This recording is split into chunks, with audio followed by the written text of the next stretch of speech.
C-SPAN 3.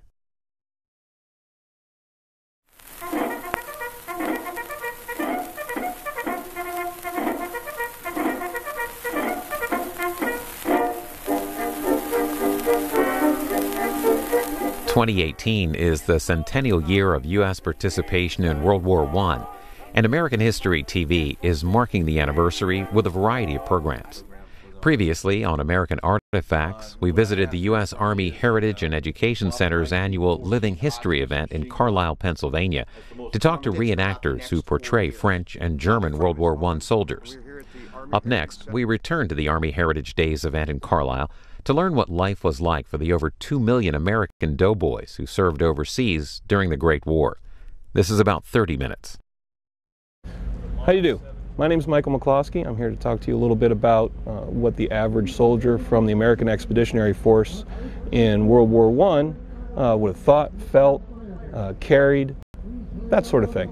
What we have here to start with, this is the 1910 haversack. This was what we would call a knapsack or backpack today, but this was what all of the soldiers would have carried, everything that they would have needed, at least according to the United States government's view. In the back here you have a meat can pouch where you would keep your mess kit, your eating utensils, perhaps a photograph of someone that you wanted to have access to quickly. Underneath that you would have an entrenching tool. For most people it would actually be a shovel, but this is what they would call a pickmatic. You didn't have the combination entrenching tools that you're familiar with later on, but during World War I, you would have at least one man in every platoon carry one of these to break up the dirt, loosen it so that it would be more easily shoveled out of the way at the time. Then, to open the pack, you would unattach a buckle beneath the front flap, and then you would open 3 more buckles in the back, and the bag opens flat. What you do from there, you can pack this neatly, stacking the items that you need to carry with you. If you had an additional item like a sweater or something that you wanted to put on top, you just lay that on top there. The flap goes back over, and then the loops are designed so that the straps can go through any loop based on how you pack the bag. This is called a condiment can. In this, you would keep loose coffee on one end, or flour, sugar in another, and then up top there was a lid you could pry open that would keep salt and pepper, and it was graduated for 1 day's ration each on each side.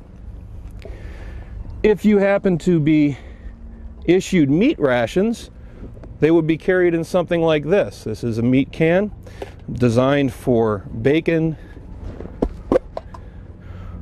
or salt pork or whatever meat rations you happen to have with you. And then simply wrap it up in a towel to try to keep noise down when you're repacking your gear. Inside this you would have spare socks, spare change of undergarments, but you wouldn't have a whole lot of extras. The government did not want you to carry much more than you absolutely needed. But that didn't stop the average soldier from finding ways to carry extra rations or items from home. What would happen when the flotsam of war, there would be plenty of items left all throughout the battlefield, or easily accessible from any point inside Paris or France, wherever you happen to be stationed in Belgium. So it wouldn't be uncommon for a soldier to find some sort of French musette bag like this here. If you came in here at the front building, there are 2 photographs, one of a Civil War soldier, one of a World War I. And if you look closely, you'll see on the World War I soldier all of his issue kit, but then you'll see a French musette bag hanging by his side where he would keep extra rations or items that he may need. Things like a training manual, if he had aspirations of getting stripes. Shave mirror, flashlight, washcloth. It gets hot in the trenches. And even a trench mirror. These were designed to fit onto the tip of the bayonet so that the soldier would be able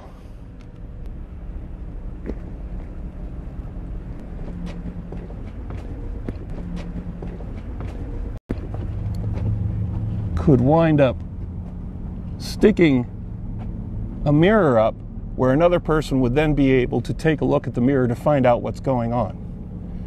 Just an observation tool, because if any one of the soldiers were to stick their head over the parapets, chances are pretty good the enemy will be waiting for them and then take their shot.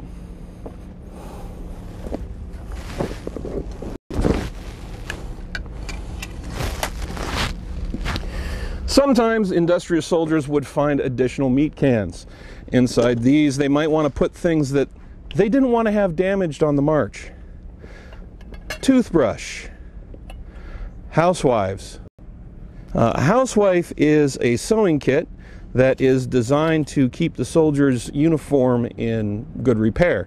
This one is a French-issued housewife. Inside of the handle itself would be where you would keep your needle or needles, depending on how many you had, a thimble, and you of course had thread wrapped around the spools. The standard US issue type was something that's a little bit more familiar to folks. Canvas and leather. It simply unfolds. You would have your needles, sewing scissors, packet of thread and buttons.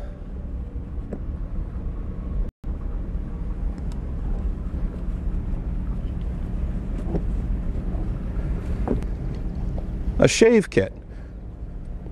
Even in the trenches, the soldier was expected to maintain a certain amount of hygiene, a certain amount of humor in that in and of itself. This is a gem razor. They had a single-edged blade that would then fit inside. Cake soap would have been the standard used.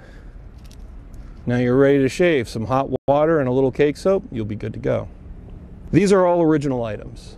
There are a few reproductions that I have, but most of what I have here for display purposes are all original. Sometimes you would be lucky enough to be able to bring home a little cook item. Home, the trenches. There were things such as alcohol stoves where you could pour alcohol inside and the fumes would come up through these ports.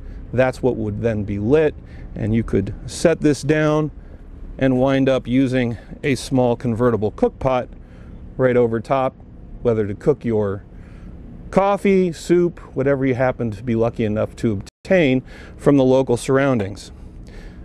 Now, most of the time you would be issued rations. When you're issued your rations, not unlike during the American Civil War, they still issued hard bread biscuits.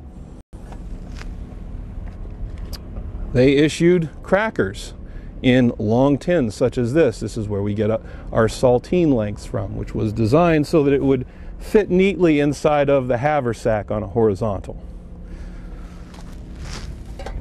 And they also issued tins of meat.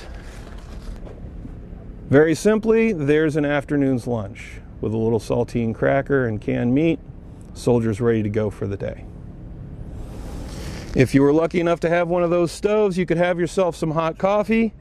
But aside from that, the soldier had to rely on the government in order to make sure he got all that he needed. If he was able to wind up finding a country house, whatever he was able to appropriate from that point on, well, that was the soldier's prerogative. Things have not changed much since that same time frame. Mustard was something that was very prevalent at the time. This is a very coarse grain mustard that would have been very common in the region. Not something the soldier was carry, but if he found himself in the trenches like this, he would have found every means possible to try to make it as comfortable as possible. The trenches that you see here, I don't know if you've actually had a chance to take a close look at them, but the trenches are actually the ideal. In reality, when you were in the trenches in 1918, they would not have looked anywhere near as nice as this. The average soldier found himself up to his knees in mud, muck, and mire, especially in Belgium. Belgium had a very high water table. Along with that mud, muck, and mire was everything else that was in it. Europe had been at war for the past 3.5 years. America didn't enter until April of 1917, and we didn't get boots on the ground in Europe until 1918. By that time, you've had 3.5 years of war, conflict, death, gas warfare. All of that is mixing with what the soldiers had to live in. There weren't just one trench. You had a frontline trench, you had a secondary trench, you had a tertiary trench, you had supplies in the back where you had a cook wagon, you had artillery behind that. So the trench line was not just one trench. It was an entire complex, but that was your home, for better or for worse. 1917, you actually had a mutiny in the French army. Half the French army mutinied. They said, we won't go any further. We'll hold the line, but we won't go any further. A great deal from the French army actually wound up court-martialed, many executed. They just couldn't tolerate that sort of thing, but it did tell the high command what the situation was. The Americans make it in 1918, and when Pershing was over observing, all the Allied commanders said, oh, we'll use the army for plugging holes. We'll put them here, we'll put them here, we'll put them here. And Pershing said, no, I've been watching what you're doing. We're not going to have that. We're going to fight as a unified American command, or not at all. And that's how he managed to keep the army together, because he realized that if they allowed the Allied commanders from Europe to utilize the American forces the way they want, not much would change. So in come the Americans with a different attitude, and a lot of people say, well, the Americans made the difference. Well, we made a difference. We didn't make the difference. At the same time, you had to take into account the internal collapse of Germany itself. They'd been blockaded. They had been fighting a war on two fronts. They were running out of supplies. Their economy was in shambles. Generations of men had been lost. They didn't have much more to run on. Then take into account the new forms of combat that were taking place. Tank warfare had been introduced, the Battle of Cambrai. That was another factor involved. And then you take the Americans showing up at pretty much the same time, and you wind up getting the defeat of Germany that was going to take place. The American soldier had just as much bad experiences as the Europeans, as the French, as the Belgians, as the English. The difference was we wound up over there for just a year. The rest of Europe winds up fighting it for 4. So the suffering of the soldiers cannot be adequately described here in this trench line. But it can give you a flavor of what these soldiers endured. Along with the gear that we've looked at, this happens to be one of the more common rifles that you would have seen the United States forces carrying. This is the 1903 Springfield, 30-06 caliber. Not uncommon to many individuals. This was not the most common rifle issued. Actually, the more commonly seen in American hands was the Model 17. The 03, however, was a slightly lighter rifle. It had very good accuracy, 5-round magazine.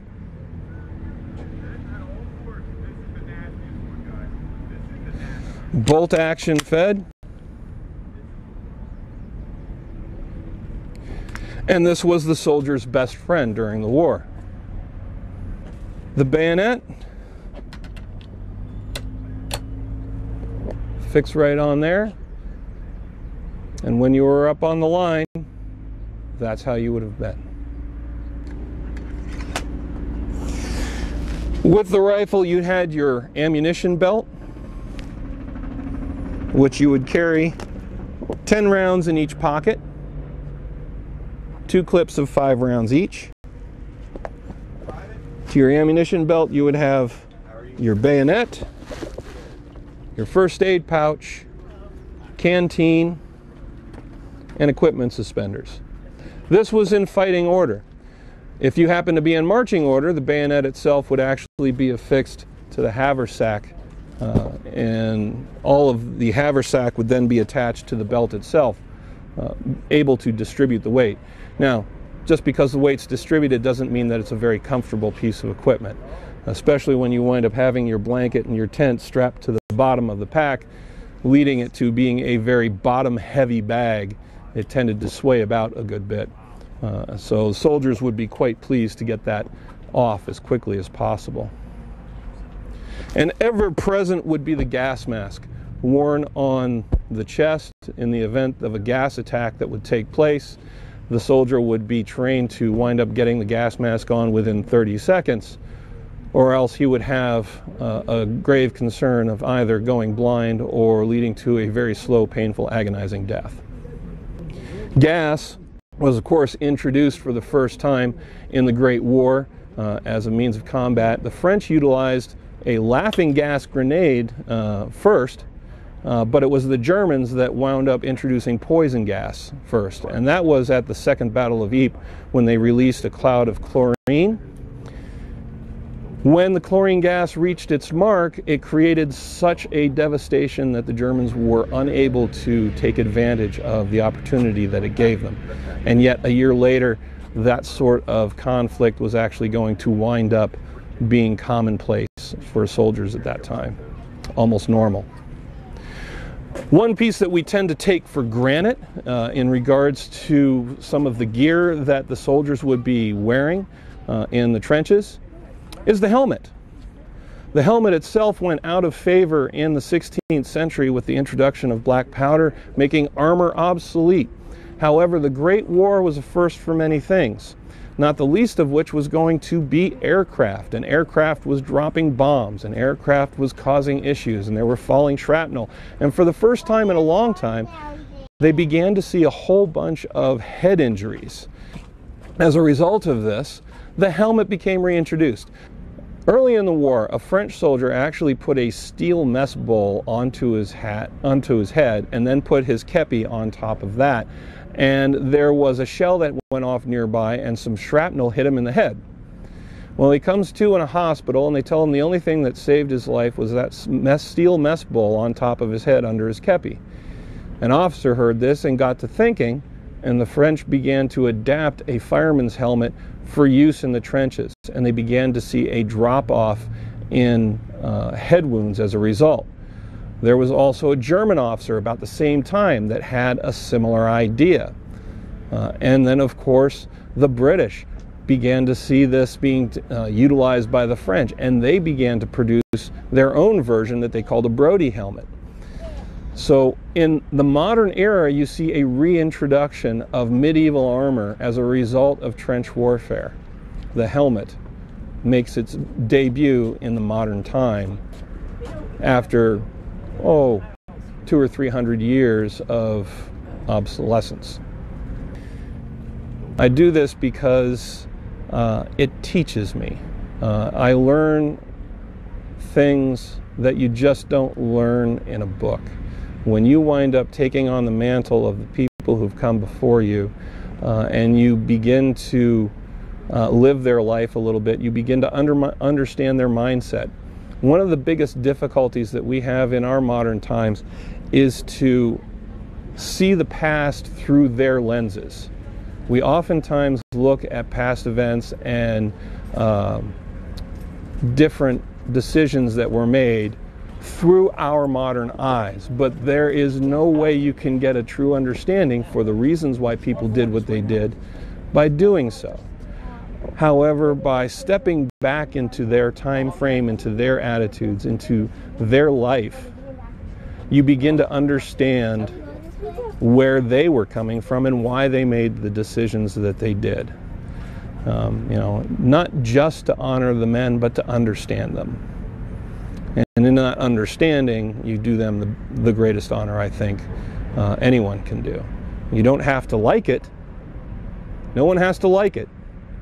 But in understanding it, it gives you a broader understanding of our own world today. The Great War itself was the foundation for our modern world. It is not the complete solidification of it. It was the foundation, though. World War II was the solidification of our modern world, but World War I was its foundation. They laid that cornerstone with the Treaty of Versailles, and it leads to what took place in World War II. And the end of World War II established our modern world as we know it. World War I and World War II are inextricably tied. They are truly the same conflict, and you cannot look at one without looking at the other. And through doing reenactments and living histories, I can begin to understand the mindset of the people that took place in those time frames. And it helps me to better do my job as an educator when I wind up talking with students. I teach history at Harrisburg Area Community College at the Gettysburg campus. The Great War was the single most destructive war that Europe had seen since the 30 Years' War during the 16th century. When you put that into context, it was just a disaster. You can't look at it any other way. And to mark the end of that disaster and understand why it took place and to celebrate its ending is absolutely paramount. Because if we don't remember what took place, you will repeat it. I realize it may sound cliche, but it's the reason we study history. We study history to understand what took place, where and why, so that we don't have to go through it all over again. And if there's one thing that the armistice teaches us, just as the outbreak of the war teaches us, be careful what you ask for, because you might get it. The armistice that was accepted on the 11th hour of the 11th month of the 11th day, the peace that resulted from that, was what led directly to the conflict that we call World War II. If we take that as a lesson and we look at what led to that, maybe we can be cautious when we begin to try to establish a lasting peace in the future. Maybe we can learn the lessons of what a punitive peace can lead to. When you think of the millions of men that wound up being killed, wounded, and maimed, we can begin to think twice about whether or not we feel that war is going to be worth the price. Is all war justifiable? Is all war not justifiable? That is the moral dilemma we have to ask ourselves. In some cases, it is justifiable. I firmly believe World War II was a conflict that had to be fought. Was World War I justifiable? That's a different discussion that could be had. Understand that prior to the war, we were extraordinarily a small Army force. We had about 100,000 people in our armed forces. We didn't have any aircraft. When war did break out, we really had to scramble in order to clothe, equip, maintain drill, and then get the men overseas. This wasn't going to be an easy job by any stretch of the imagination. After the Great War, even though Woodrow Wilson tried to get us involved in international politics, it just wasn't the time for popular opinion to steer that direction. One of the 14 points was the creation of the League of Nations, which was supposed to be an organization much like the United Nations today that was going to resolve international conflicts without the need to go to war. Well, the Treaty of Versailles was never ratified by the United States Congress. So the United States was never an official signer of the Treaty of Versailles. As a result, we also did not take part in regards to the League of Nations in any way, shape, or form. So the League of Nations had no teeth, which was part of the reasons for the breakdown eventually. The reason that occurred was in large part due to Woodrow Wilson, who was an uncompromising individual himself, and he did not bring any Republican members of Congress with him to the Versailles peace talks, which greatly irritated the politicians and congressmen back home, which wound up leading to the Versailles Treaty not being ratified by Congress. It would take a second World War to convince popular opinion and Congress that we would need to be a very active member in that peace organization afterwards.